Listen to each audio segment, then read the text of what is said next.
വാടാ മോനെ, അകത്തേക്ക് പോയ ചായ കുടിച്ചാ. കടിയും തരാടാ, വാടാ മോനെ.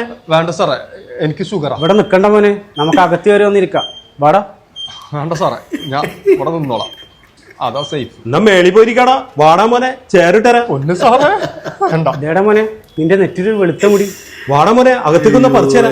അത് ഓമന നിറയെ സാറേ, അവിടെ തന്നെ നിന്നോട്ടെ. നീ എന്താണ് മോനെ ആലുവ മണപ്പുറത്ത് വെച്ച് കണ്ട പരിചയം പോലും കാണിക്കാത്ത? ഞാനിതുവരെ ആലുവ മണപ്പുറം കണ്ടിട്ടേ ഇല്ല സാർ. കണ്ടിട്ടേ ഇല്ല.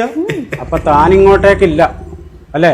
സാർമാര് ഇങ്ങോട്ട് പോരെ, ഇവിടുന്ന് എന്താ ചാവാലോ. ശരി, എടുത്തോളാം. എടാ അയ്യോ, ആടെ CCTV ഇട്ട്, അതാ സംഭവം. കണ്ടില്ലേ?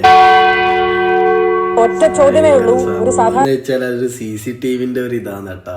അവിടെ CCTV ഉള്ളത് കൊണ്ടാണ് പോലീസുകാർ ഒന്ന് ആക്കാൻ എന്ന് പറയാനൊന്നും അങ്ങനെ വെറുതെ വിട്ടത്. സംഭവം അതാണ്.